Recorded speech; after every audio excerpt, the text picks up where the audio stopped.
Hello again, everybody. This is Mr. Everything, and I am coming back with a daily live stream of War Thunder. And what we're going to be talking about today is the BR changes, right? Not only are there some BR changes just came out, or the fact that the 30 millimeter HE shells have been increased, which I think is BS. And then but I don't know how much damage they were doing in the past, but it seemed like they were doing way more than they should be doing. And now they're going to be doing even more. So that's just personal insight there. And then missiles, well, you know my stance on the missiles in War Thunder. Okay, so let's take a look at the aircraft and the ground vehicle BR changes. I don't think there's going to be a whole lot of them, but I am curious because this is the first time I've pulled this spreadsheet up. So let's go ahead and take a look. Now, I'm glad they kind of condensed it into a smaller spreadsheet, because in the past, these lines were like spread out all over the screen, and you had to scroll, and I hated it. But this is good. I like the way this looks. You've got your aircraft right here. Now, I just wish these were also in BR ranking. I guess I could go here if I had any control of the spreadsheet at all, which I don't apparently. It's a Google Doc. Okay, it's a Google Doc. Okay, well, I was hoping I could click on this and then sort it by battle rating, but it's not like that. So let's just take a look, though. It looks like they're all fairly high battle rating. There's some twos and stuff. Okay, but all I really concern myself with is the realistic battles. I don't play arcade battles, but maybe once in a year. And simulator battles, I don't really. I play War Thunder because it's a game and not because I'm trying to fly a flight simulator. And that's me. But you'll notice that almost every plane here was changed during simulator battle. Right, and almost every one of them has been increased. I've noticed. Look at that, except for the Stuka. But yeah, okay. So let's take a look down here at realistic. P-51 D5 went from 4.7 to 4.3. Spitfire 5. The Ki-61 high went up, but then you're talking about the MiG-9. Came down a full point. Ridiculous. Okay. Nothing else, nothing really major there so far. And then the Co went up. Okay, I agree with the 84 Co. I really think the Otsu should have went up too, in my opinion. It did in simulator, but I really think it should have went up in realistic, but that's my own personal opinion. Okay. Coming down, coming down, coming down. What do we got? The attacker went down. So you're going to be able to fly your attacker against those sixes. J2M went up. Okay, I think that belongs there. Maybe, yeah, that sounds about right. So when I'm flying my 2.3 Wildcat, I'm not going to be going up against J2Ms because the gap is more than 1.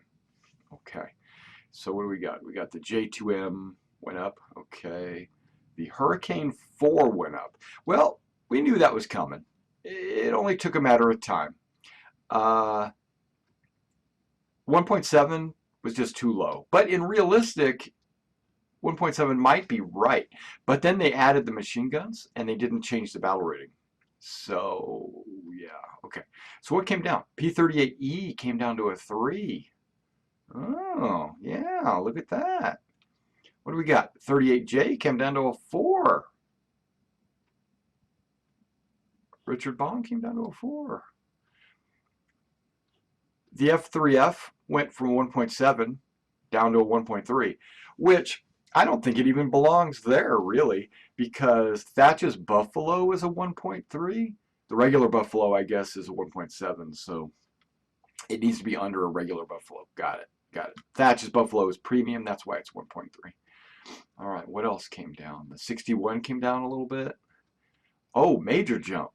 the Nick went from 5 to 5.7, so it definitely went up. That's good because it was just overpowered. The TU4 went up to 8. Of course it did. That way you're never going to see a TU4 against a prop plane. That's weird, but okay, yeah. That's jets only, pretty much. All right. The Meteor came down to a 7. Okay. So it looks like 7 is the start of jets, right? And 6 should be the start of, or the end of planes, or I see planes, props, right? So you don't want to put something, and that came down to a 7. So you're going to now start to see a lot of 6s going up against jets. Like 6s are going to be matched up against meteors. Oh, I don't know if I like that. Unless they, yeah, the MiG-9's now going to be able to go up against the 6s. Okay. Okay. Okay, but I'm not seeing a huge change for me personally, playing mostly Americans. The P-61, I'm not really a fan of the P-61. I am a fan of the 38s, and I'm kind of glad they came down a little bit, but not that big of a deal, because I don't play them that often. I'm usually playing Navy fighters. This is a big change for me. I might be more inclined to fly the F-3F more often now. I got to be really, and I'm glad that my opponents, the Japanese usually, they went up a little bit. Now I notice there's hardly any changes with the Russians. In realistic, that is. I look at,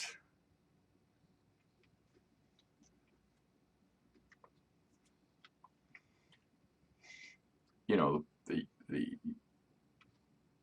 Yaks, the Ho looked like they had a change, and they decided to get rid of that change. That's good change. That I'm glad they stopped that change, and I'm glad they stopped. No, I'm not glad they stopped that change. They brought a bunch of other planes down to 7. Why couldn't they bring the F-80 down to a 7? Okay, because there's already an F-80. There's a P-80 in the 7s, I guess. I don't know. This MiG-9, they brought it to a 7. I don't know. As long as they don't mess with the MiG-15s, I think I'll be okay. They brought the Spitfires down just slightly, and the P-51 down just slightly. This you don't really realize, but this right here, this change is probably the biggest change out of this entire thing. That is the one change that's a major change. And the reason why I say the P-51D5, because you got the P-51D30, right? And now they're not the same battle rating. For one thing, that means now you have to choose if you want to fly the D30 or not. Before, there was no choice. You would always pick the D30 because it was the same battle rating. But now you have an incentive to fly the D5, which in my opinion flies better than the D30. But that's to be determined. But now that it's not a 4.7, it's not going to go up against anything but a 5.7. I'm sorry, backing it up. It's not going to go up against anything but a 5.3. Nothing higher. So if there's any 5.7s out there, it's not going to go against it. And there are a lot of 5.7s out there. And those 5.7s, that's still a 5.7. Okay, it was a 5.3, now it's 5.7. But there's a lot of 5.7s out there that I think, and I'll pull up War Thunder here in just a second so you can see what I'm talking about, that it has to go up against. Okay, so remember that, 5.7. Okay, now let me see if there is a ground vehicle spreadsheet. I believe there is. It's not a big one. Look at that. It's super small. Okay, the Dicker Max went up. That's good because I think it's OP. The Yag Tiger went up. The Bulldog, I think that's Bulldog, right? Came down. Valentine went up. Tortoise went up. The Panther F came down. And the T-34-57 came down. Okay, that's probably right because everybody's driving the T-34-76 or better.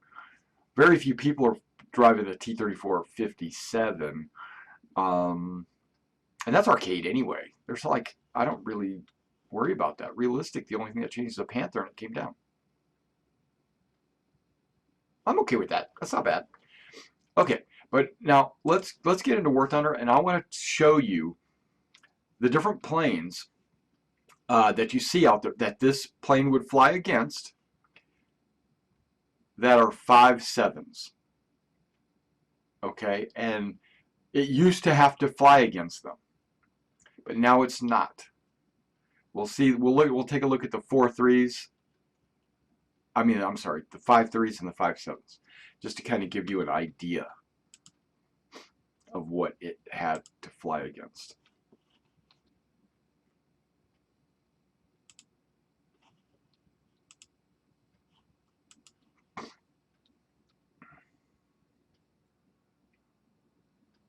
We're loading. Bear with me. Loading. It's actually like, there you go. You see it.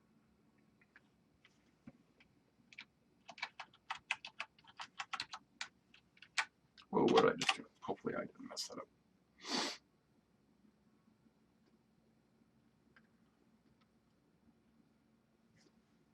Okay, so you got a chance to see all the battle rating changes that were implemented today, but now we're going to kind of take a look and evaluate that P51. Remember, we're talking about a 4.7 that changed to a 4.3. So if I click on my 4s, boop, I got it right there, 4.3. All right, sweet. Okay, and that's my P51, my skin on it. Okay, so, and that's tank realistic either way, but if I put it on air realistic, you're going to see it's the same, right? All right, now let's take a look at the Germans. Let's go into the research tree here. And when you're taking a look, now,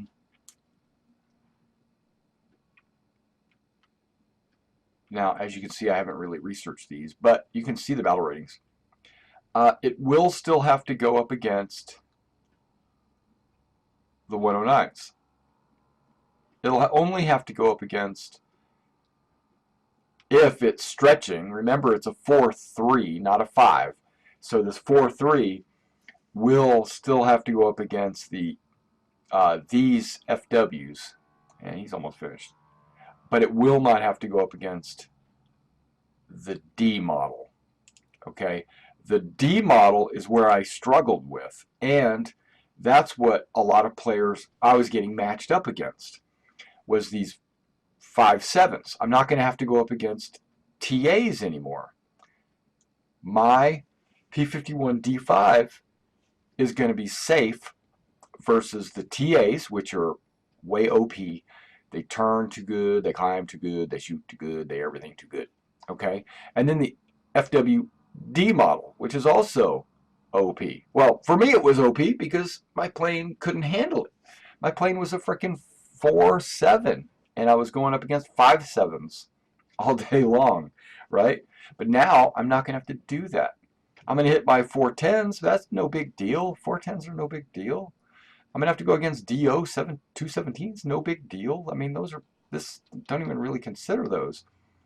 We'll still have to go up against this, but I didn't think that plane was that much more powerful than me, right? But I did think these planes, the A models, okay, I can accept, and the F, no problem. I mean, there's still going to be a problem, obviously, because they're really good, but they're not. It's not like what's the word I'm trying to say? It's not. They're not overpowered or going to overkill me. Now, when I fly my P51D30, which is a 4.7, I'll still have to deal with these guys right here, and that's not going to be fun. So you're going to see me flying my D5 more often than not. mainly because it's got a cool paint job. Okay, back to the Germans. Okay, so then I also have to fly against Russians because, you know, the majority of your player base seems to want to fly Russians. So this is me, I don't have the specific numbers, but I'm gonna guess, and this is just a guess, that 1/3 of the players are driving or flying Russian vehicles. Okay. Why? Because they're all overpowered. They're all superpowered. They turn the best, they shoot the best, they have the most armor, most durability. Pilots never black out. You know, they can turn on a dime. Okay, so that's why players are playing them. Which, I get the fact that if you got to win, you play something that's going to win, right? But then there's 2/3 of the community that play because they want to have fun. And they're playing because they maybe feel an attachment to a nationality. Or maybe they feel like they think their planes are cool or something. Not because they're strong. And that's the majority of the population, right? But when you take that 2/3 and you split them up against Americans and British and Japanese and German, now you're getting a smaller percentage for each one of those. Okay? Because now I'm taking 2/3 and breaking it up under 4 nations. So now I'm getting, what am I getting? Okay, so like 1/6 or something like that. When you're talking about each of the different nations going up against twice as many people in the Russians. Okay, what causes the matches to be alternative history matches is because you're going to see British and American players, which probably equal about 1/3 of the player base, and then German and Japanese, which equal 1/3 of the player base, and then just Russians, which equal 1/3 of the player base. So you'll still see some British versus American matches, of course, on Guam. You'll also see some American versus German matches. You'll see some Japanese versus I think there's less Japanese players than any of the other ones, but you'll see Japanese versus American, British sometimes. But 2/3 of your matches are going to be against Russian players. That's just the numbers. That's just the way that's happening. Gaijin has no way to control who people play or what they play. They can affect that by maybe giving higher rewards to non-Russian play. But then what are you doing? You're reversely penalizing Russian players. By giving incentive to play other nations, you're hurting the Russian players. So that's really unfair. So Gaijin can't really like promote non-Russian play, even though they understand that there is a larger Russian player base. They're a Russian company. I think they're proud of that. I think they're happy to have a large Russian player base. Now, I'm not talking about the actual player being Russian, because he could be American, he could be British, he could be Australian, he could be whatever, right? Canadian. He's just playing Russian. So I call him Russian, even though he's not really Russian. Okay, he's just playing a Russian vehicle. So get that right. I'm not saying there's 1/3 of the players are Russian. Okay, I'm saying 1/3 of the nations that players play is Russian. Okay, because I don't want to get in trouble by saying that. Okay, so either way, all of this is like subjective anyway. It's based on just what I've seen over the last couple of years that I've been playing War Thunder. It's just what I believe and what I see. Okay, so now let's take a look. Remember that we're talking about that P-51. The P-51's battle rating had changed from a 4.7 to a 4.3. Okay, so what does that mean? It means it's going to be going up against LA5s. It's going to be going up against I-185s like it normally would, and you would expect it to do that. It's still going to go up against LA7s. It'll go up against LA7, right? 7B. It will not go up against an LA9. Okay, so we are not going to be seeing Yak 9 UT. Okay, we will still see the Yak 9 K probably. That's probably in here, right? There's the P. The P. Where's the K? I lost it. I don't even know where that is. Okay, but yeah, you're going to see the P still because that'll be a stretch up to 5. You'll see the LA7B because that's going to be a stretch. But you won't see these. So Yak 9 UTs and the LA9, which is the most popular plane of this battle rating, I do believe, will not be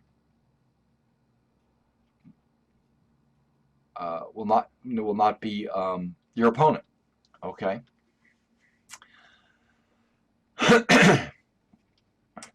Let's take a look at the jets, right? We know the MiG-9 came down a little bit. It came down to 7. Okay, so the Yak-15, the MiG-9s, you know, those are in the 6, 7, 7 range. Okay, what would they be going up against? They're going to be going up against your F-8s, right? Your B-17s. These jets are going to be going up against, yeah, that's doesn't, I don't like that. I don't like 7s going up against 6s. That's just not going to be cool. It's definitely not going to be cool. Okay, so let's talk about the P-51 again. We're going to continue on. I'm sorry, I got distracted. We talked about the Germans, how they're not going to be going up against the D model, the Focal D, or the TAs, right? It's not going to be going up against the LA9 or the Yak 9 UT. But what about, sometimes we fly against the British, right? Because it's random who you go up against, you know, and and based on the number of players that are online and blah, blah, blah. It will still be going up against Tempest, Spitfires, but not, okay, I'm trying to see something. It's not going to go up against the Sea Fury like it might have used to. It's not going to go up against the Sea Fire like it never went against anyway. But it will go up against this Sea Fire and this Spitfire, but not the Griffins and not the higher end Sea Fire or Sea Fury. And it won't go up against, it won't go up against this Tempest. It'll only go up against the Vickers Tempest and not the Hispano Tempest. Okay, right? Because the Hispano's a 5.7. It used to go up against both of these. Now it'll only go up against this one because 4.3 only goes up to 5.3. So 5.3, that's too high for that, which is good. It will primarily be going up against these planes, which is where it belongs. Okay, last but not least is the Japanese. Who do we see that? And you can see right now that minor change from 4.7 to 4.3 is going to be a major change in the matchmaking, right? You're going to see a lot of people flying the P-51 D5 now, mainly to see what the changes are and how it affects them initially. So maybe for the first couple of weeks, you're going to see a lot of P-51 change flyers. Then after that, it'll settle back to doing what they want to do. But in the Japanese, you're going to jump up and you're going to say it'll fly up to a 5.3, right? So you're not seeing anything in rank 4. No, the KO. The 84 84 KO is something it'll still fly against, right? Because it's a 4.7. So 4.3 to 4.7, no big deal. It'll fly against the 61s. It'll fly against the A7, A6s, even though A6 is stretching it, right? A6 M5, it's going to stretch, but it'll still do it. It might fly against the G5s. It's not going to fly against the G8s anymore. It never was anyway. Because it used to be 4.7. So the most it would go up to would be 5.7. So it used to fly against the J2M. Well, guess what? It's not going to fly against that. It's not going to fly against the Nix.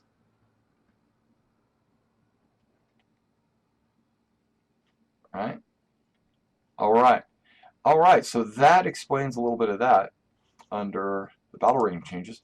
Now what I'm going to do is I'm going to be one of those guys that plays the P51 D5 because I want to play it. I want to experiment with the whole battle rating change. So let's go ahead and jump into a P51 D5.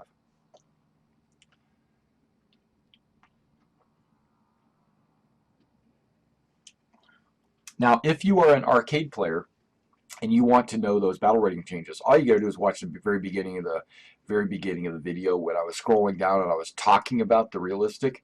You can take a look at the arcade changes. The arcade changes, there was more arcade changes than anything else. There was tons of them. But because I'm not really an arcade player, it doesn't, I hope I don't offend anybody when I say this, but this is just something that I feel, and that I feel that arcade players should be new players. Okay? New players play arcade. Once you get any kind of skill, any kind of skill at all, you need to switch from arcade and play realistic. Right? I mean, and when I say any kind of skill, I'm talking about within the first month. But there are players out there that will continue, like they've been playing for years and years and years, and they still play arcade mode. Because why? They don't want a challenge. They want their matches to be bam, bam, bam, bam, bam, and that's fine for them. But that's just not me. I think arcade is, whenever you say that you're playing arcade, I think, oh, you're a noob. You have no skill, you know, you're just grinding, and a lot of times, like, you'll have like a whole lineup of planes, like 6 to 8 planes in your lineup, and you will play arcade so that every one of those planes gets experience. Because like in realistic, you play one plane, and it takes twice as long to get anywhere and to do anything. But the benefit of realistic is everything's doubled. Your kills count as 2. The rewards, that is, not the actual kills. But your rewards for kills count as 2. Your time in the air counts as 2 times in the air. Every hit you get double the experience for. Yeah, so it's almost like flying, I don't know. It's just, and the planes act more realistically. When you're in arcade, they all act the same. They all fly the same. So why do you care if you're flying a P-51 or if you're flying a Buffalo? Because they do the same thing. Yes, they damage things differently with different guns and different loadouts and stuff like that, surely. But, and they might have a different speed in arcade than they do in realistic and blah, blah, blah. But, I don't know. And then you get like an aiming reticle to tell you exactly where to shoot. That's no fun. That's just my opinion. I think you should always fly realistic once you know how to play, like you know where all the keys are, and you understand like the layout of your hangar, and you know how to click on stuff and how to research stuff. Once you figured all that out, and that shouldn't take that long. Once you figure all that out, get out of arcade and start playing some realistic matches.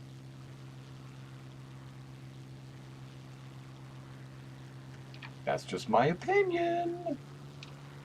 It's not meant to be like the law.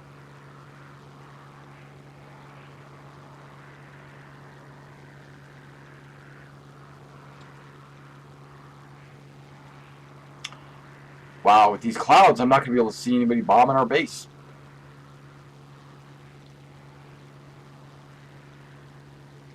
That's why I came over on this side, is to kind of harass any bombers that might be heading toward our bases.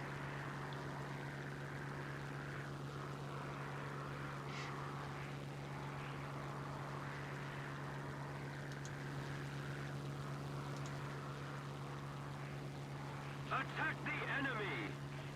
No. Yes, I do want to, but... Attack. Oh, really? Oh, howitzers. Don't do that, Golden. You're gonna die. I refuse. Commencing attack.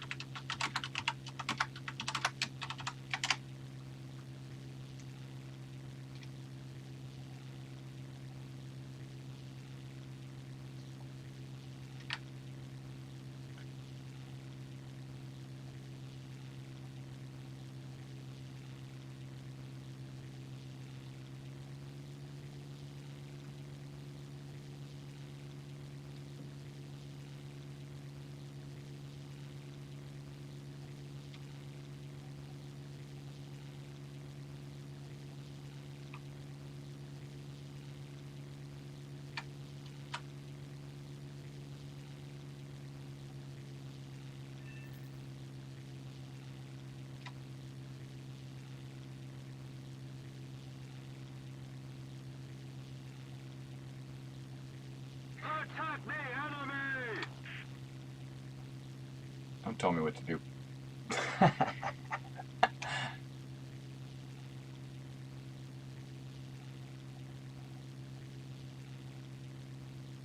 have taken the initiative.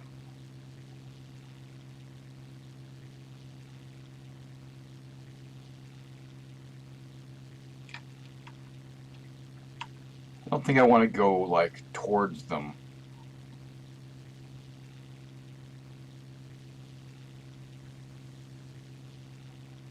Destroy the target.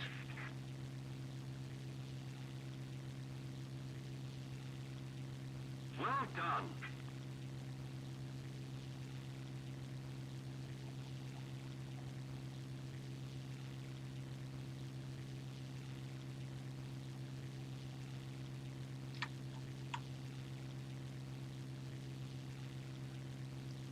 See if we can't get a fairly decent turn out of this thing.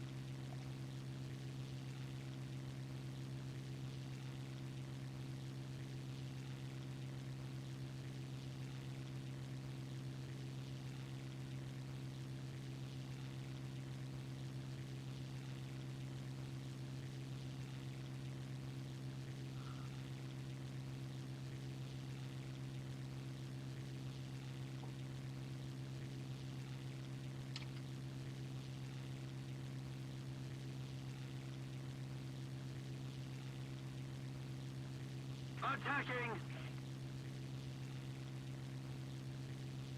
I don't want to put myself in a position where I'm going to get owned by those other folk wolves.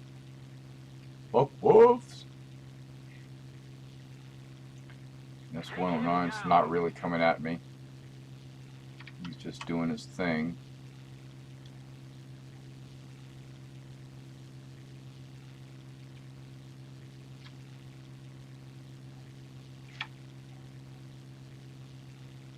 Somebody attack him. A little more effort and victory will be ours.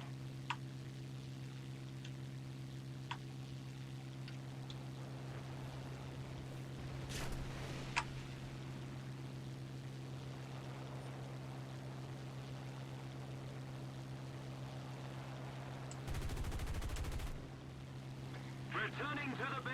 See, the Mustang doesn't maneuver very well at high altitude. That's why I'm like, why is everybody saying get high altitude? It doesn't do any maneuvering. It sucks.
Let's keep the pressure on. Victory is close.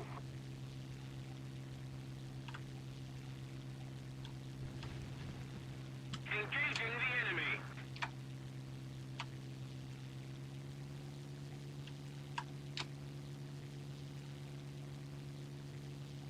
Allied forces have captured a zone. Returning to the base.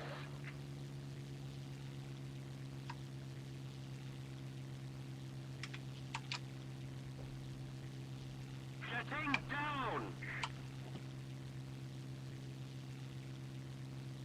There we go. Now I can got some maneuvering ability here.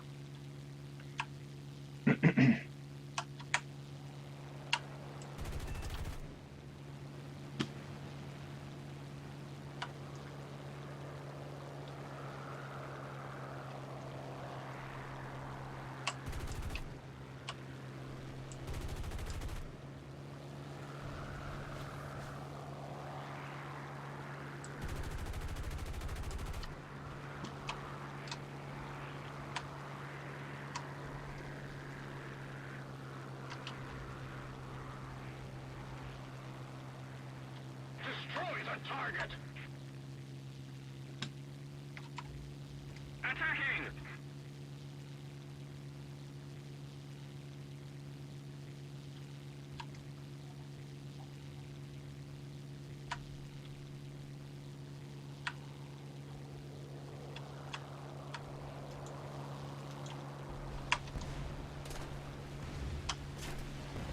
Really?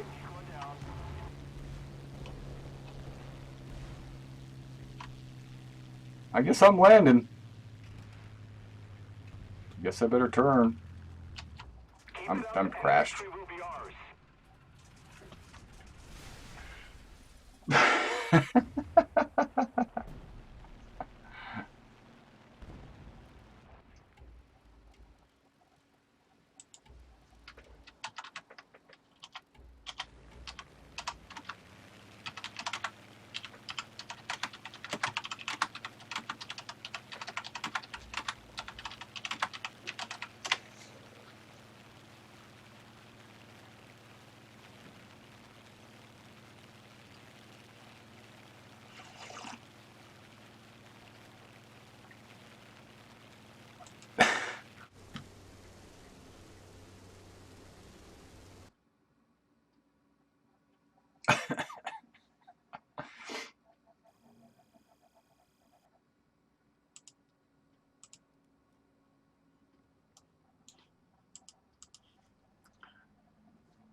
What events are going on? Is the Enduring Confrontation still going on? The Kursk one is. Great. Well, that means a lot of the Russian players are playing in that Enduring Confrontation, which takes them away from the player base of regular matches.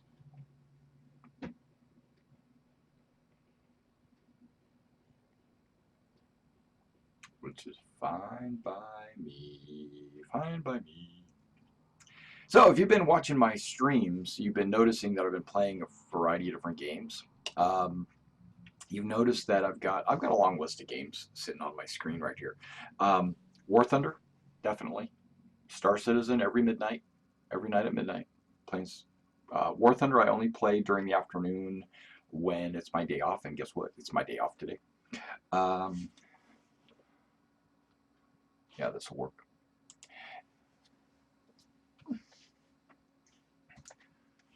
Sometimes I'll play in the middle of the night too. It just depends on like who's from the squadron is on and when I log in and stuff like that. So periodically you'll see me playing in the afternoon. You'll also see me flying early night because I reserve midnight for my Star Citizen stream. Now the what do you call it? The other games that I'm playing is Star Trek Online. I'm not really streaming or recording that. I'm just playing that for my personal enjoyment. But what I do plan to start doing with Star Trek, now that the new expansions come out, I don't know, I think I might record some of those. I don't know what I want to do with Star Trek. It's an MMO, and so I feel like, and it's not my primary MMO, it's just the one I'm playing right now. So I think I'm going to just go back, and even though I've got a max character, I think what I'm going to do is take that character and go back through every mission one at a time, filming it and then uploading it. So you'll get a chance to see all the missions from the beginning. That's what I've been thinking about doing with Star Trek Online. Then there's, what other games am I playing? I'm playing Game of Thrones. If you haven't seen the Game of Thrones from Telltale Games, you should check out my videos that I'm uploading. I'm uploading usually one video a day. It's 1 or 2 or 3 missions or stories, whatever, at a time. There's going to be like 6 episodes, and each episode's got like 10 missions or something like that. So it's going to be a long process, but it's Game of Thrones, and it's pretty cool. It's like think of it like a whole season or whatever. And then, and now that Game of Thrones is not actually airing because they're mid-season, they're between seasons, it's a good filler if you love the Game of Thrones thing. Then I'm also playing another game called Space Hulk Ascension. Space Hulk is a Warhammer 40K board game spin-off from their Rogue Trader Space Marine game, which is pretty cool. Oh, it's this map. If I knew that, I would have been over here. Dang, I wasn't thinking. Alright, Spitfire and F4U and me. We're all going to go after this one Dio. Dio. Oh, we-oh. Oh, Dio. Don't let me black out. I'm just coasting at like 300 miles an hour. Letting everybody else shoot this guy up, and they're failing because they're probably using tracer ammo, and you know tracer ammo does 0 damage.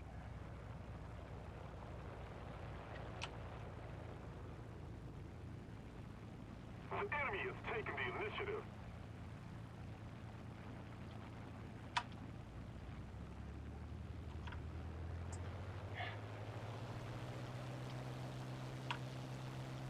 All right, the fire did all the damage.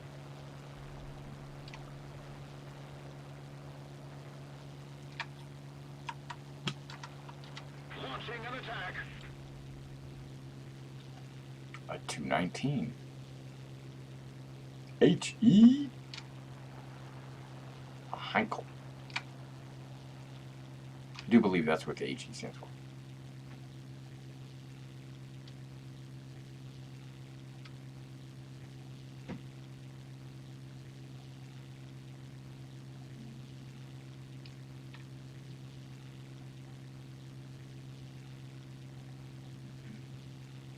Yeah, so I'm playing Space Hulk Ascension. It's basically a turn-based board game kind of thing based on the Space Marine Terminators against the Gene Stealers.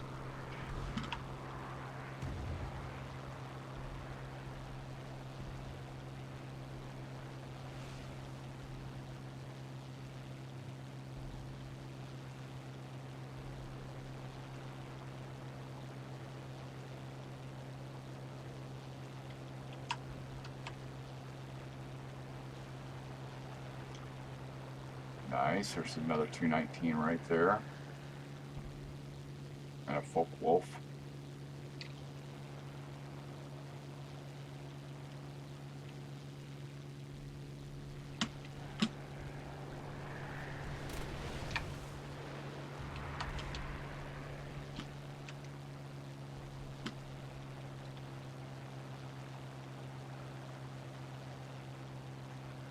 If we don't do something fast, the enemy will win.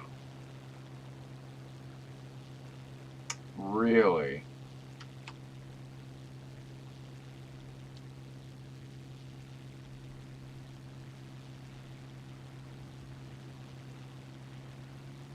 Is he going like super fast? Is that what's going on here?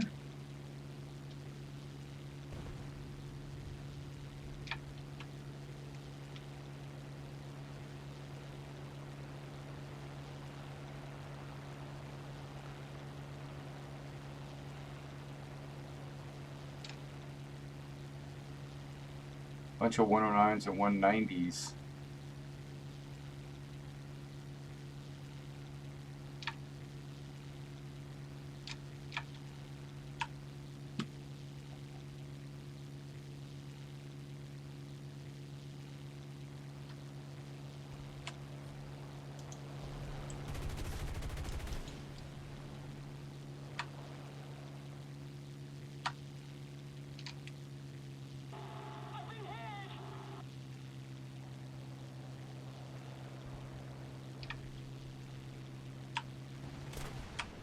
Yeah.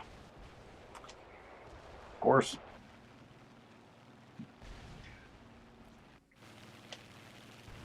Look at that one. Yeah. Thanks for the help, dude.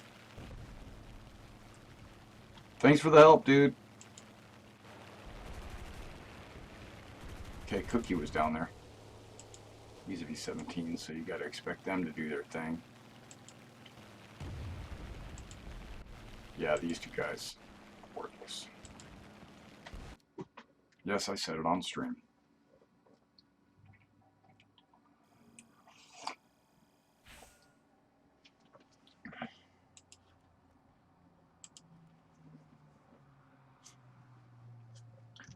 Let's change the paint job. Let's do that.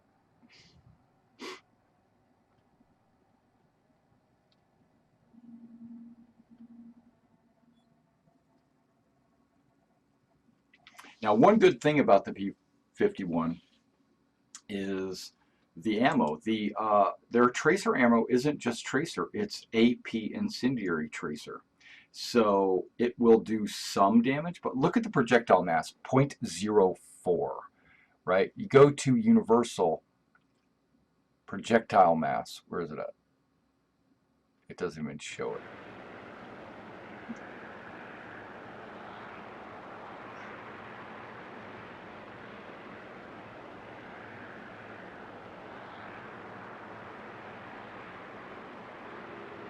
But it's all incendiary, so why not use universal? Yeah. So, doo-ba-doo-ba-doo. Oh, changing our paint job. Wait, I thought I could change. Oh, I can right here.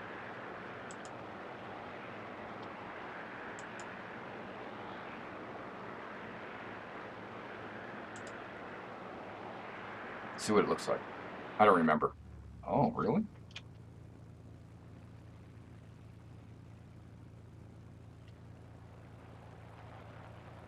I don't remember that paint job. Cool. Passion wagon. That's what I'm talking about. Let's get this thing in the air.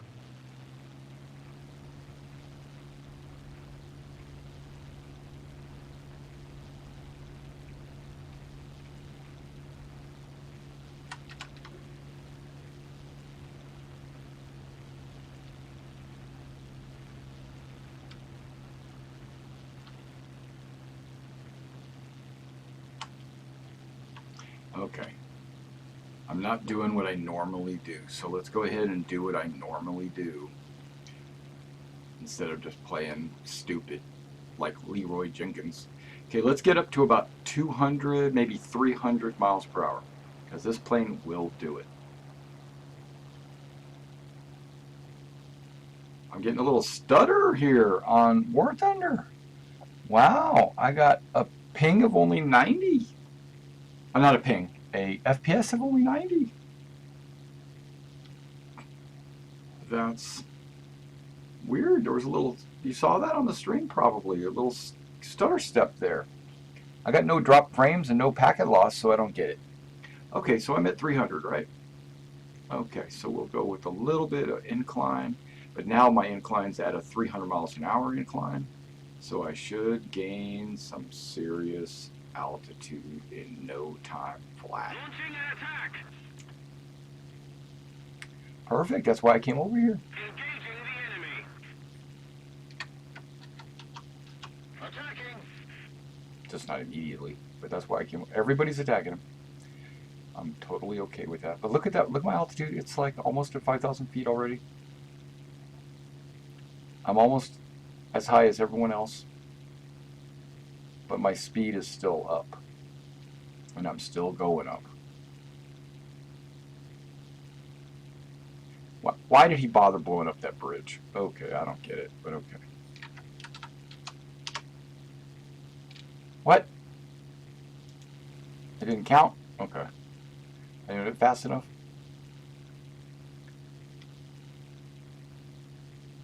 Okay, my oil's getting a little warm, so I'm going to lay off of the wet.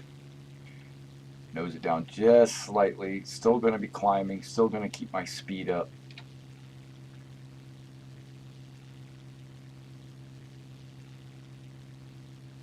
That 63 over there is what I was thinking about.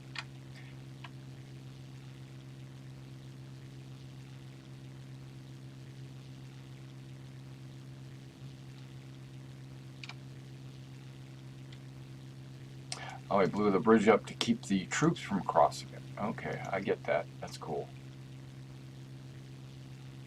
There's the 63, so he's flowing over to the right. The LA7 is closer. The 85 is even closer. The Yak 9 is even closer. Okay, so. Engaging the enemy.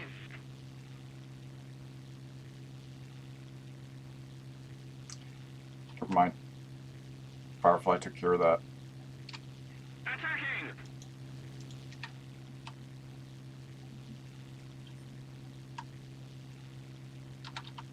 Commencing attack.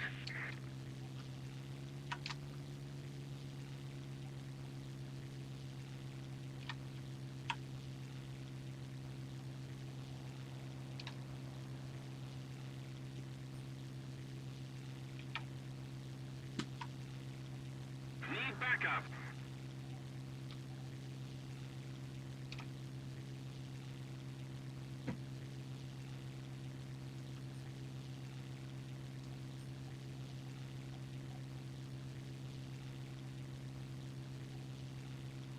Yes. Attacking.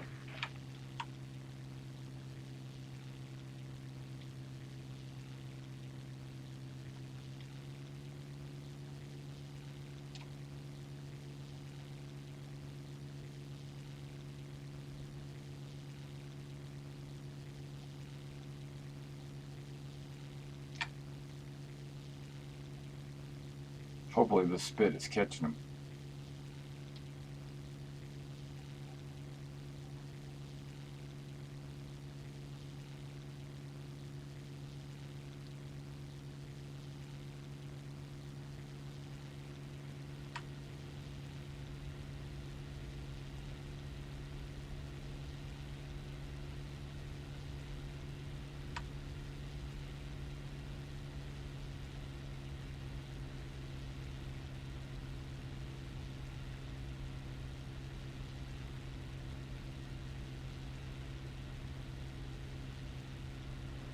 going down!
Oh man, that LA7. That's what I get, you know. What is this guy doing? First of all, why is he even in the match? He's a 3.7. Now then again, I'm a 4.3. But 3.7 shouldn't be going up against him. He's teamed up with somebody. Got to be. I'm going to have to check that. Yeah, 5. This guy here brought him into the match. Thanks. Yeah, we had 5.7s, 4.7s.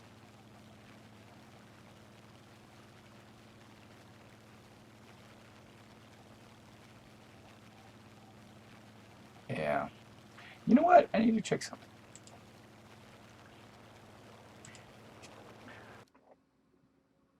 I think that was cheesy gameplay. Cheesy.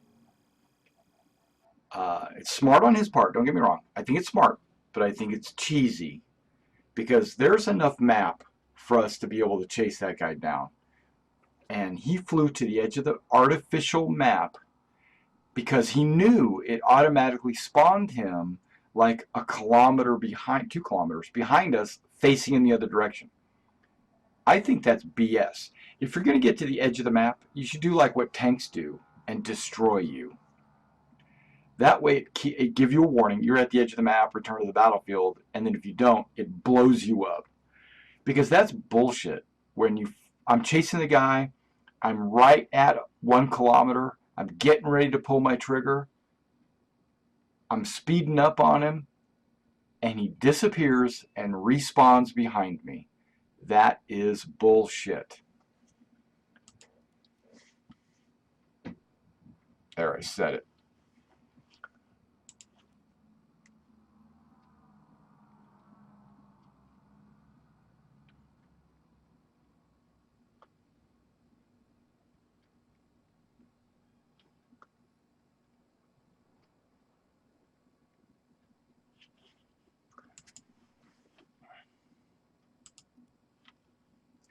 Now, if I go to customize,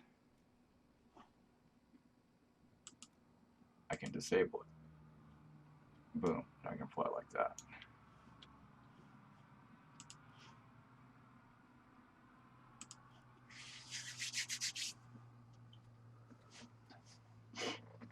Yeah, so I said it. It's bullshit.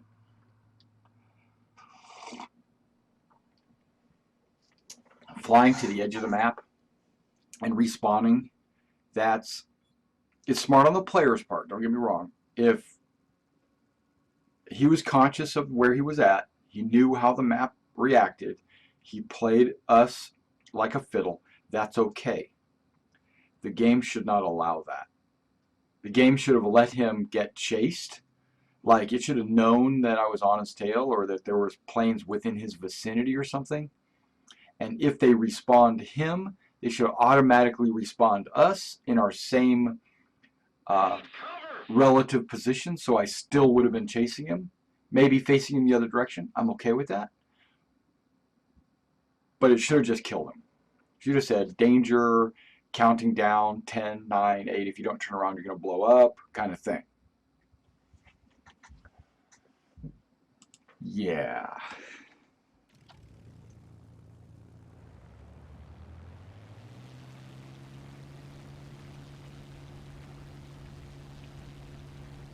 Now, if there's like nobody around, okay, that's fine. Spin him around, whatever. But if there's somebody within 5 kilometers, it shouldn't do that. It should blow you up or only turn you. Like, maybe just turn you around,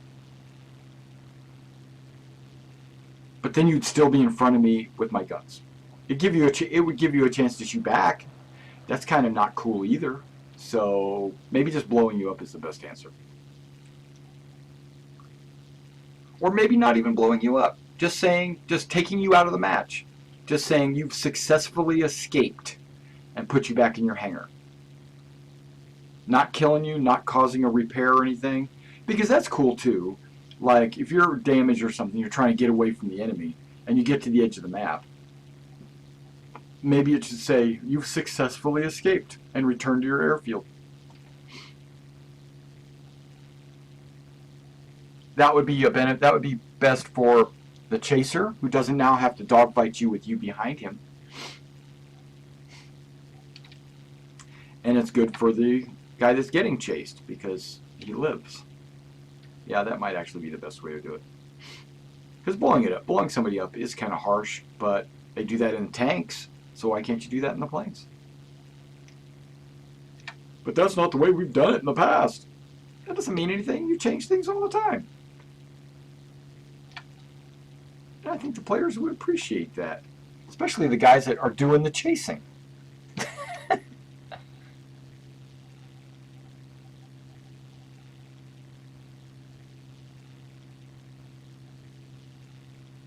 Returning to the base.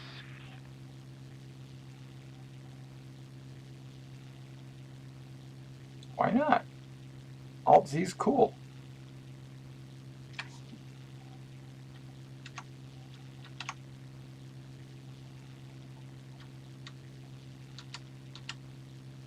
Yeah, I don't have a problem with Alt-Z. Alt, okay.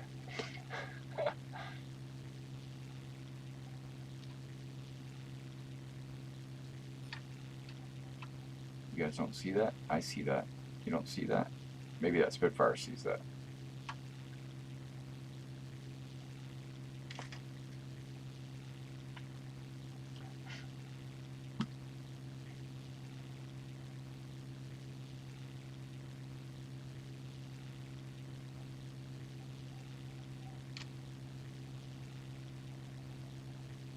The enemy has taken the initiative.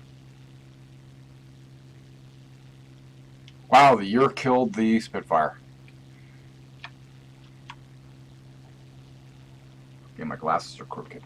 My left eye was seeing things, and the right eye was seeing the same thing. Okay.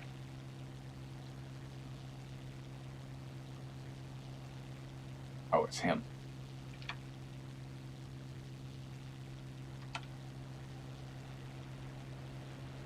He's flying super low to the ground, hoping that I crash.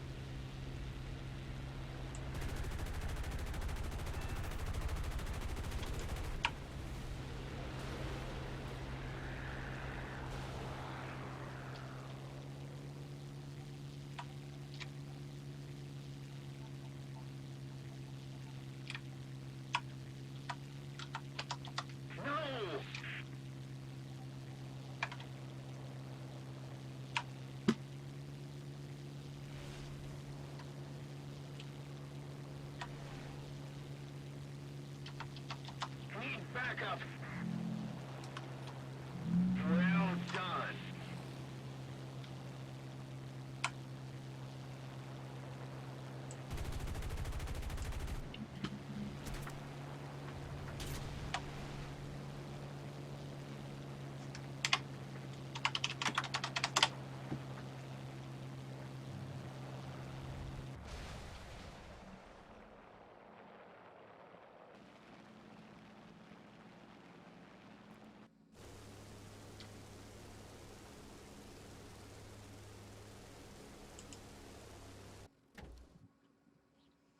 I got my one before I got shut down. So it was like a tit for tat. All right, that's enough of that. It does seem like it has, the battle rating has improved the placement of the P-51, so I will have to agree with that. But I am going to jump into a lower rank Corsair, like a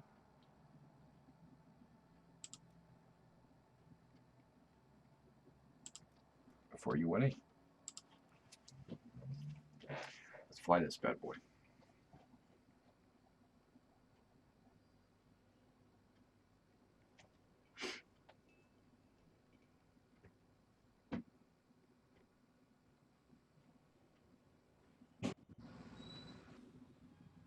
Yeah, I don't know if you guys have noticed, but it's been like, I'm in Tennessee and there's been storms coming through here every other minute. Like there'll be storm and then sun. And then within the hour, it would be and it would be really bad. It's like, it's horrible weather. What about German tanks?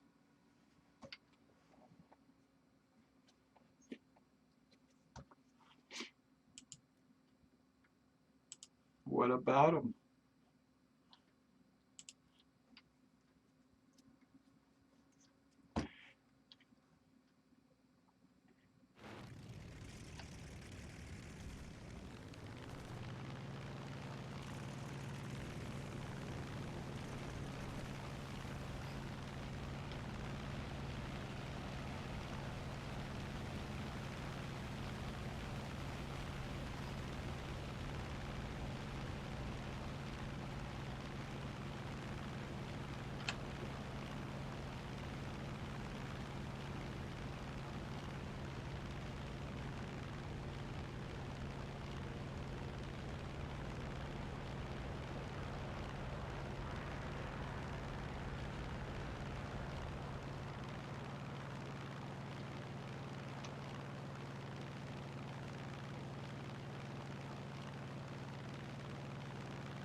Attention to the map.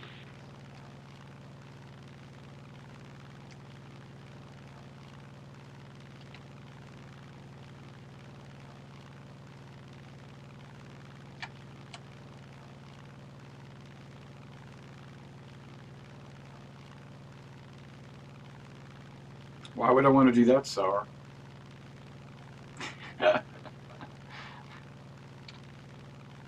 I noticed that, I don't know.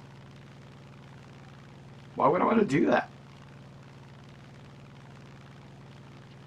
Because you want to see it, that's why.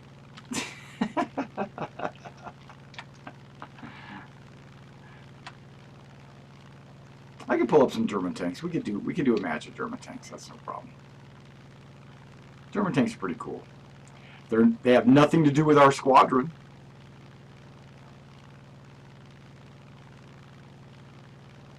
But I don't mind. I think German tanks are pretty cool. When we go into squadron matches, we're in American tanks and American planes, not British attackers or Japanese Zeros or uh, German Focke-Wulfs. No, we're not. We're in U.S. Navy planes and American tanks. But I'll fly German tanks. I've got pretty high in the German tier. But I'll probably play somewhere in the middle, like maybe a 5 battle rating, somewhere in that neighborhood. It's really my favorite tank battle rating area.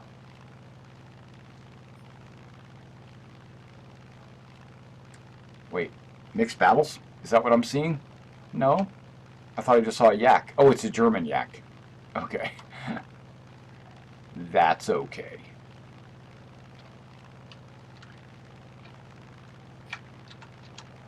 Destroy the target.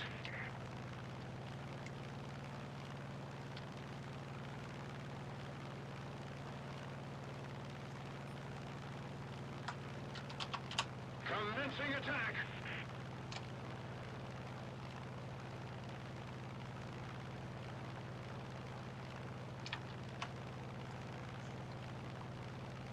He's a feminist. He just shot down a P-51.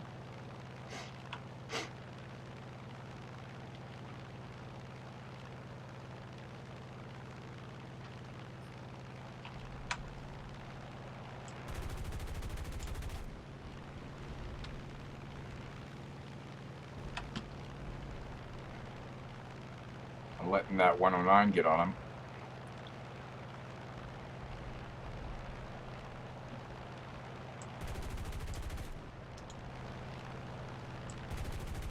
Don't get in the way, dude. If you're not going to shoot, get out of the way.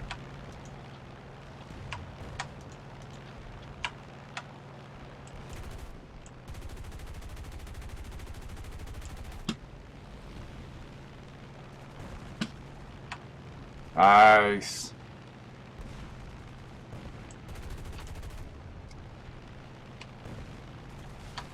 Good job. What? Oh! Dang, I turned away just for a second. Sour, no. You go play your German tanks if you want to. I'm not playing a Tiger II. Why? I don't have him. I don't have a Tiger II. I don't play Germans. That's not my squadron. That's not what I was grinding. You know, it's not really what we use in. Okay, so now I can't do anything because I got a collision. Damn it. But I can switch to German though.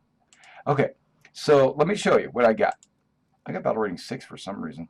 Okay, I got the Tiger 1. You know, go with some research. Tanks. Let's put it on tank realistic, right? Okay. Back to research. See, I don't have the Tiger 2s. I don't have that. And you know what? I don't care about high rank, high tier Germans. I mean, I will eventually. Not until I get my high tier Americans filled out. Because this is the tank right here. T-26. That's the tank I absolutely have to get for squadron battles. That's it. Well, maybe it's not that. Where's it at? Is it the T-26? No. What happened to the T-32? Wait a second. Wait a second, guys. What happened to my T-32? They moved it. It's been moved. Oh, no. Oh, no. The T-32 used to be right here. And that's what I was grinding for. That's a battle rating change they didn't tell me about. That's not on the battle rating list. Oh, wow. Unless I go unless I go Tank Arcade, does it move where it is in the tree? It does not. Oh no, now I'm gonna have to rethink our strategy.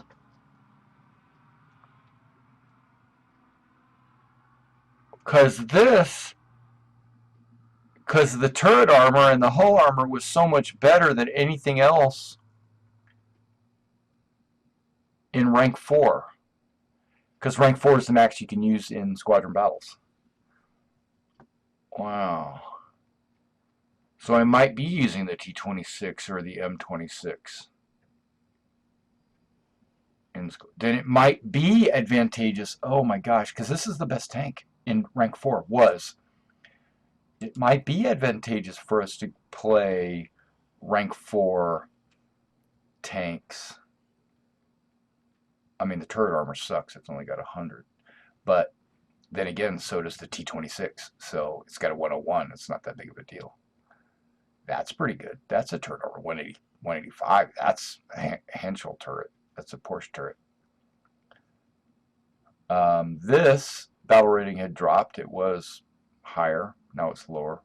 But it doesn't matter. I don't have those tanks anyway. But I'll play some German tanks if you want, just for you. Okay. So we're gonna play 6.0. It looks like. I got a Panther. I've got a Tiger. And I personally like the Jag Panther, but it's a 6.3. So what that's going to do is it's going to pull these guys up into the next. It's going to pull the 6s. Actually, I don't want to play 6s. Because, and you know you're going to go up against Russians, right? You know you're going to go up against 7s. If I'm a 6, I'm going to be going up against 7s. And T-44-100. I should own a T-44-100. Oh, I own the T-44-122. How often do I play it? Never. I got T-34-100. Okay. One of these days I'm going to play those because they're premium and people want to see them. But let's go ahead. Let's go back to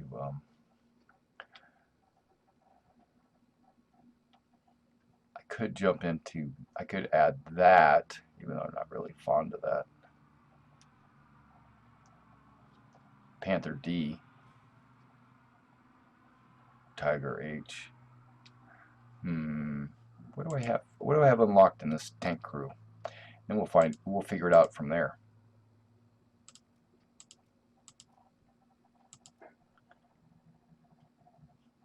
Go with that one. We're not doing Tank Arcade. We're going to do Tank Realistic. Oh, I need to put a plane. Oh, I have a plane. Okay, good deal.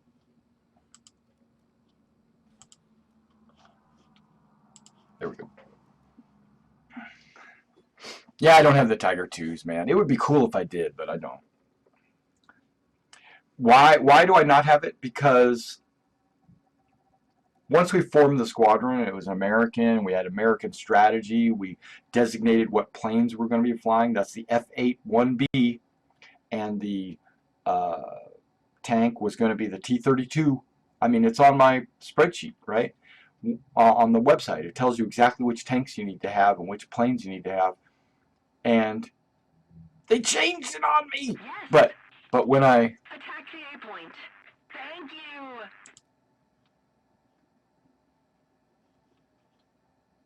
That's good right there. Boom. That's going to change my strategy now. But early on, when it was one way, I realized I needed to grind my American tanks up to the T-32. So I've been working like exclusively on my American tanks. I mean, every match would be an American tank. So it's been a while since I've played Germans. So now I've got some Germans because Germans have awesome tanks. And then when the British tanks came out, I did play a lot of British tanks. But that was only like the first 3 or 4 months when they were released. Why are they blowing up the balloons? Idiots. Idiots. There's a tank right there. I don't remember. Do I have more armor in the front? I mean, I don't know. I know in the Sherman you don't. But I don't know that. I assume you have more armor in the front of a Tiger, because that's the way it really should be on every tank, I would think, right? But it's not, believe it or not. Some and the angle of deflection is important for a Sherman, so you got to kind of always angle your armor. Enemy forces have captured a zone. Did they? Well, guess what?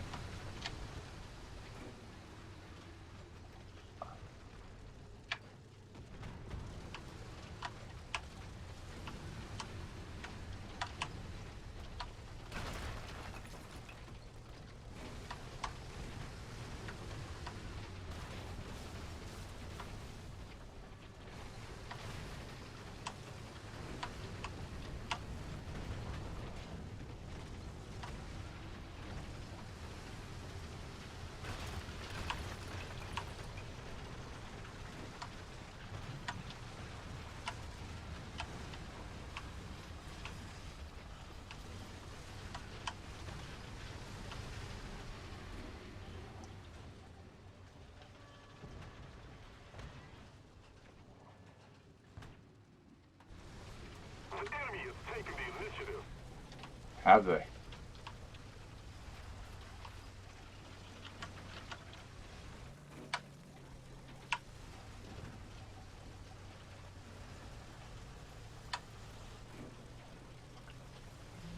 I do. Whoa, Carl got hit by something.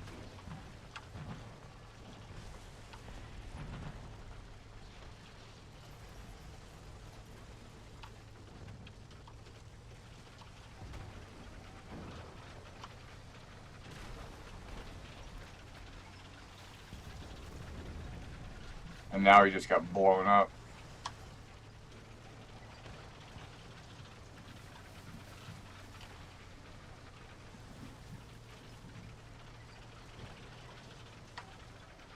Attention to the designated grid square.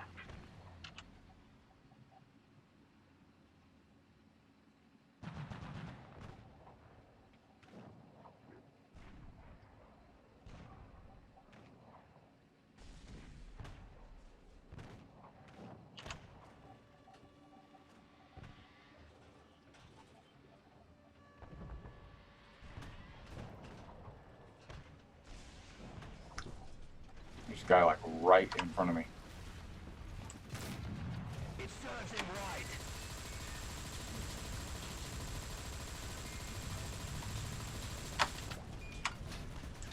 Allied forces have captured a zone. Next target! The gun's been loaded!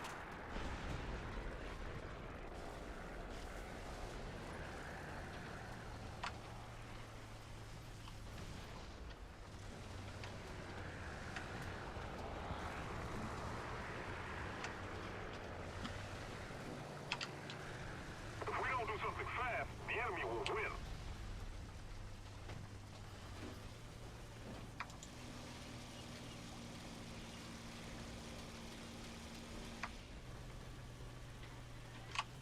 There's another one. Got it!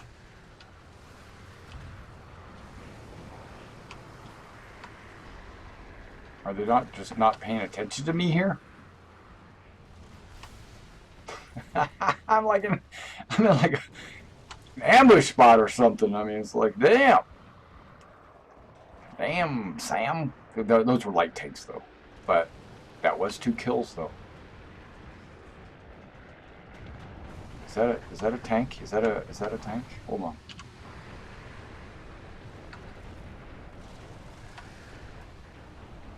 It is, but it's wrecked. Well, those 2 players know I'm here now, but Attention to the designated grid square. I don't know if they can respawn, because without enough spawn points, like right now, I could only spawn that. I couldn't spawn those guys because those kills just weren't enough.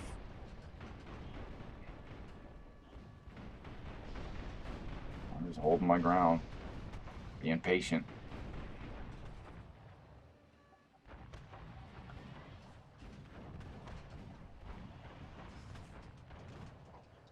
Really don't need to be spinning my turret.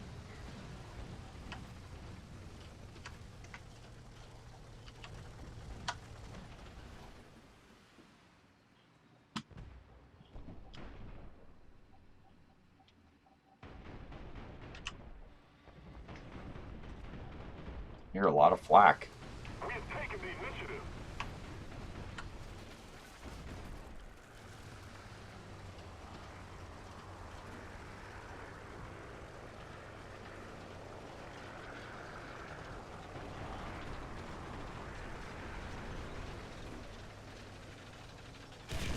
Oh, I like saw that right when he pulled the trigger.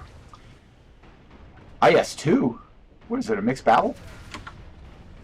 Is it a mixed battle? Guess what I can't bring? Attention to the map. Stealth is AP, and I can't pick anything else. So, that's all I can play. I guess we'll check. Yes, it is a mixed battle. Germans against the world. Or all the allies. That's cool. That's cool, though. Not that the IS-2s were ever in Normandy, but that's okay.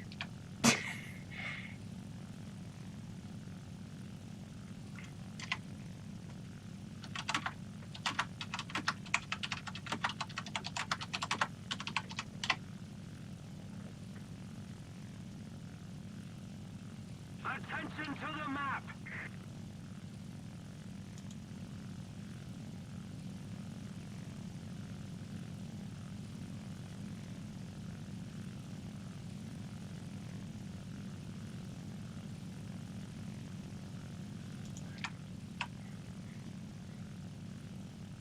For some reason, I was thinking he was, like, right in this area.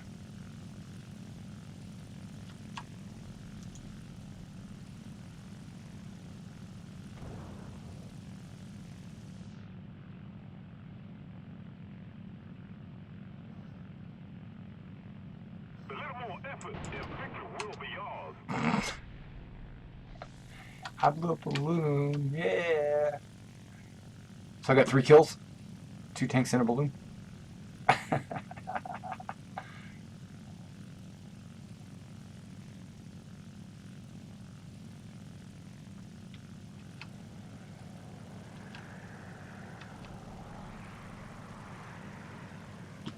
Enemy forces have captured a zone.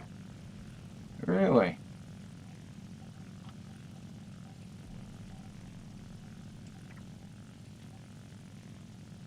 With what? I've got some cannons, but I don't think they're effective against ground targets. Ooh, yeah, there we go. Where's he at? Where's he at? I don't see him. He's on fire. Fire! Yeah! Sorry.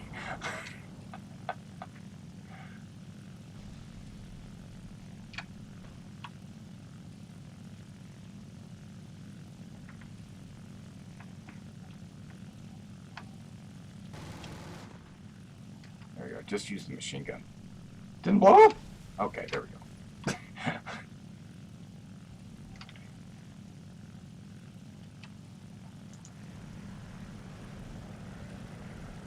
Are you trying to kill me with artillery? Look at all these balloons. Okay, sorry. I'm not going after all those balloons. Oh, is he an enemy? Is he still flying? Ooh, I'm going after him. Looks kind of like a B-17. Getting down.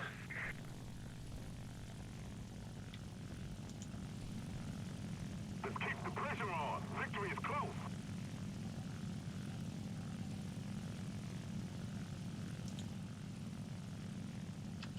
Yep, he's flying still.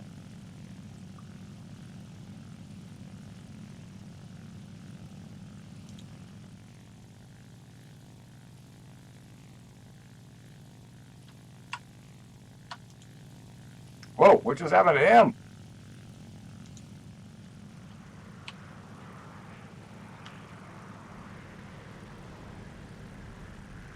Leading for landing. We're not winning, guys. We need tanks. I don't have enough points for tanks. Maybe if I kill balloons, I'll get points for tanks. I don't know. I don't think so.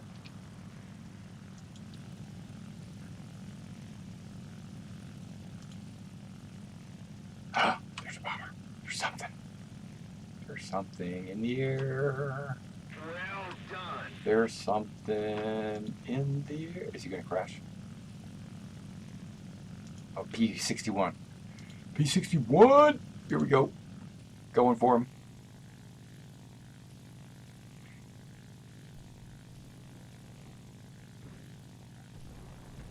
Don't kill him. Let me get him.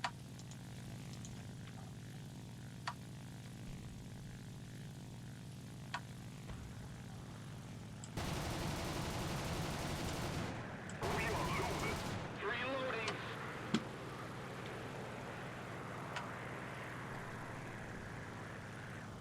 Now he's on fire. And I didn't get it.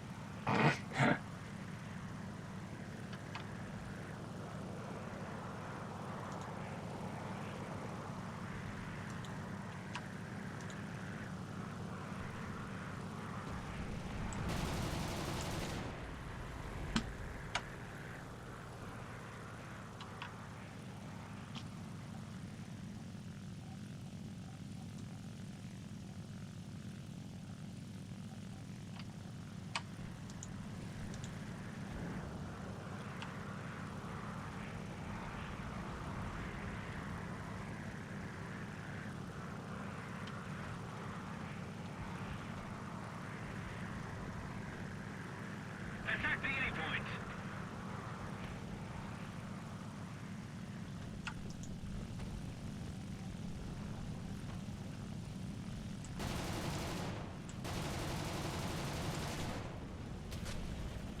Oh, get me.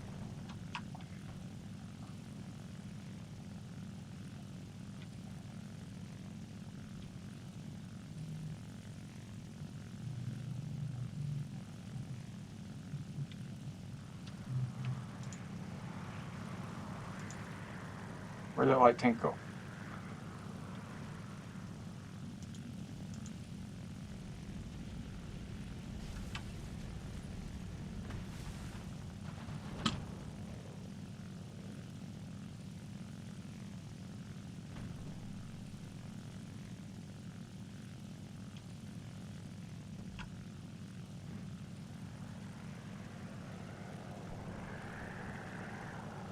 The enemy is winning. We must counterattack.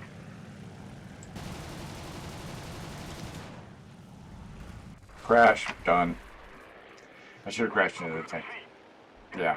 Wow, my crash caused the defeat, probably. No, I don't know. It wouldn't have.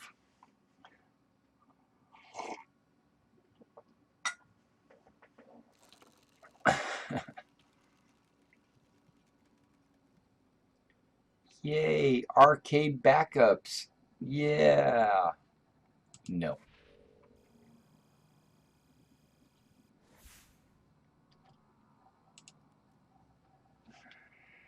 Let's try a different battle rating of tanks. Something, whoa, what's going on here? Oh, this must be the enduring confrontation thing that I had set up. But that's okay. We're going to switch to a different battle rating of tanks. Something a little bit more appealing, like 3.3. Choose group. Boom. Right there. Choose group. No, it's got to be one of these. Can't be that one. Okay, so we'll hold off on that one right now. Choose group. Oh, it's got to be one of these. Not these two. Choose crew.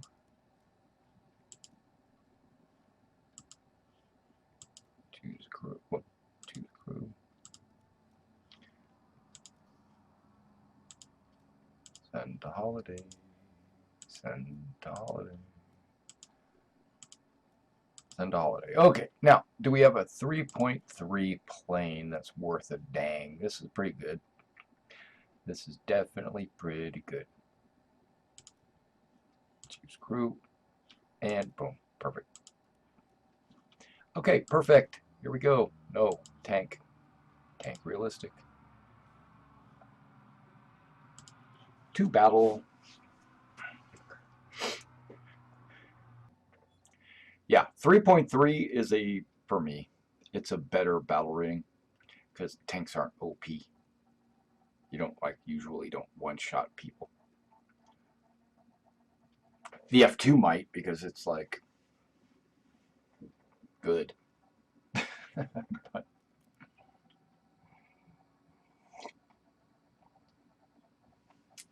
okay, so we're gonna put, what do you got here? We got a lot of penetration. Wow, that's a lot of damage. Okay, what about the M? It's got a lot of penetration and a lot of damage. And that's got some HE, but I'm not going to use it. And that is got, that's probably the best one at this battle rating. So that's what we're playing. We're going to, yeah, we'll start up there. Yep, there we go.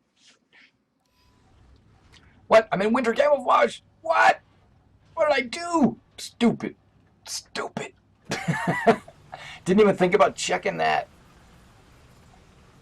That's all right. This isn't too bad.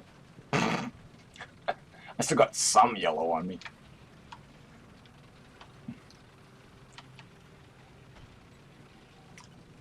Doing the end around.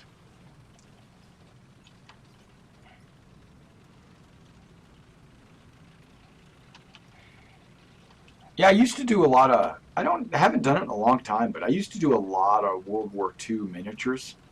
I used to have like a ton of micro. I still have the micro armor, but I used to play a lot of micro armor, you know. And I've got like battalions of Panzer IVs and Panzer IV-Hs and Panthers, no Tigers. Got Panthers, Jag Panzers, you know, Opel Blitz, Kubel wagons, Whirlwinds. Got it all, right? But and then also on the flip side, I got a bunch of Shermans and M18s and stuff like that, you know, for the Americans, because I used to run this one campaign game, the Battle of the Bulge, where I took all the like tanks that would be used in this one area around Bastogne, and I based it on a miniature campaign module called Bastogne. And you played a campaign where some players would play the role of the German commanders, and some players would play the roles of the American commanders, and we would play games based on how they moved their troops around on a big strategic map, and that was a lot of fun. Definitely a lot of fun, and I definitely dig that era of tanks battling, like December 1944 era. Well, even September, maybe September through December of 1944 is my favorite era of tanks. But when you start getting into the 45 era, I'm not really keen on that, because as far as I'm concerned, that's when the Germans started losing. I mean, badly. And then, yeah, so you got some like tanks that might have came out at that time, but there wasn't that many of them, or not enough to really concern myself with like a campaign game. And the Americans didn't have really a whole lot of tanks during the Battle of Bastogne. It was a lot of infantry, right? So the 101st and all that. So I wish there was a way. I know it's like super hard, and it would be like, I would just wish there was a way to have infantry in this tank game, right? I mean, almost, even if they were just like AI, that would still be pretty cool. And I'm just driving. I'm not even really paying attention to what I'm doing or where I'm going.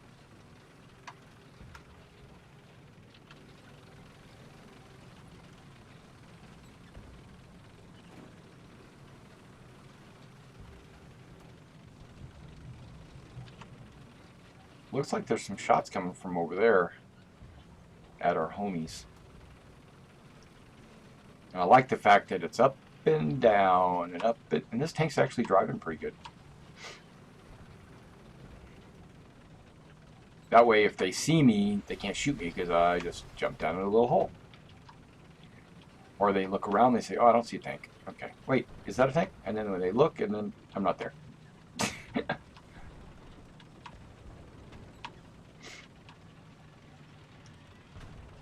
Okay, yes, we've got tanks right there.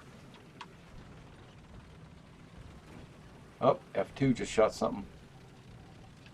Snajper. He's not a sniper, he's a snajper. Whatever that is. Oh my gosh. Dude, what are you doing?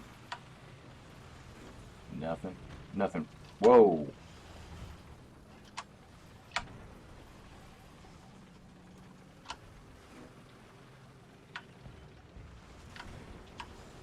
I'm coming, I'm coming, I'm coming. I don't know where he is. I don't know who you're shooting at.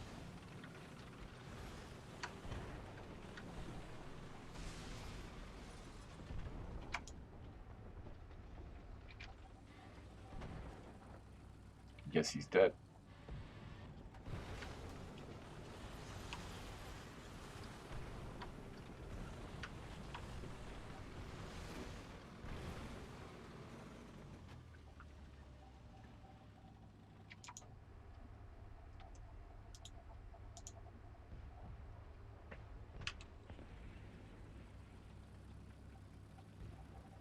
There's a dude.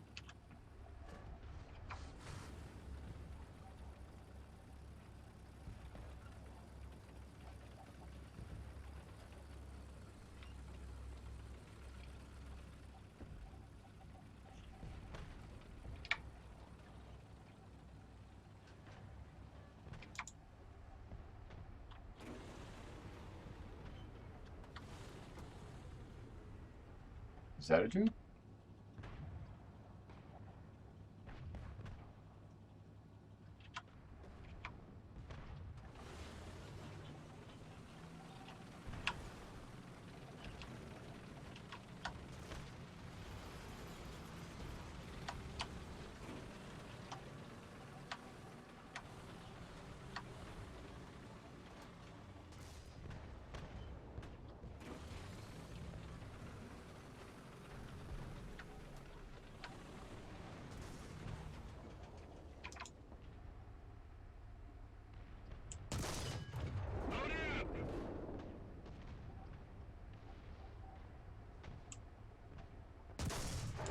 Next target!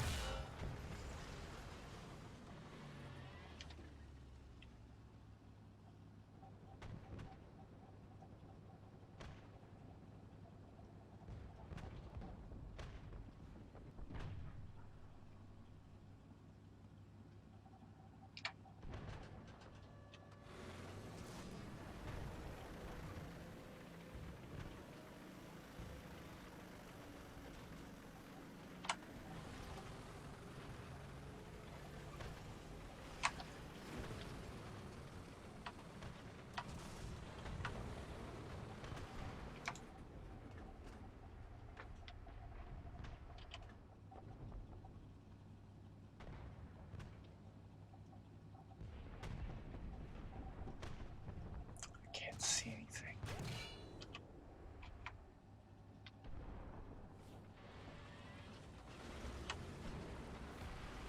The enemy is preparing for artillery barrage. Repeat, the enemy is preparing for artillery barrage.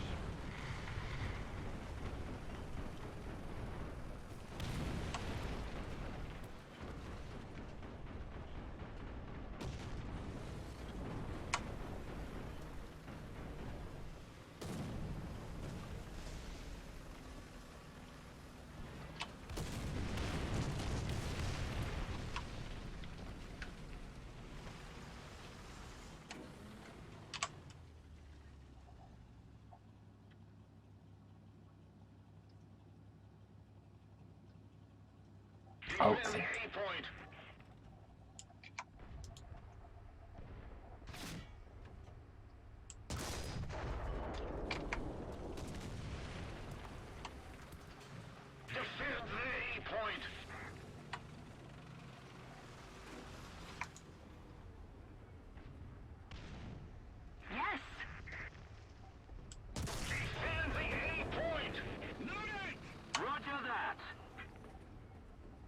The gun's being loaded! Got it! Wow. Dang.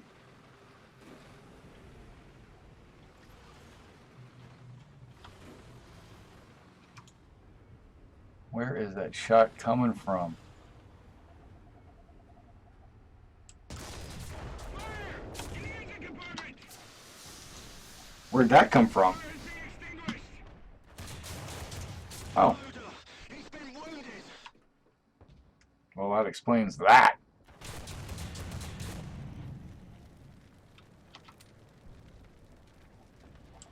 Target is cracked! Good job. Good job, CU. I have to give him props. But not good enough props. Here we go. Boom.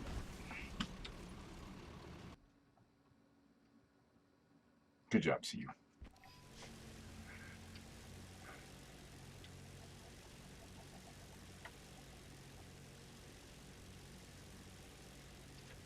Attack the A point. Defend the A point. Enemy forces have captured a zone.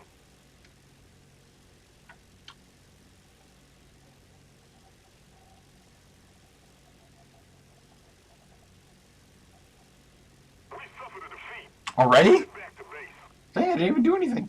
Okay, well, I got a kill. 2 kills.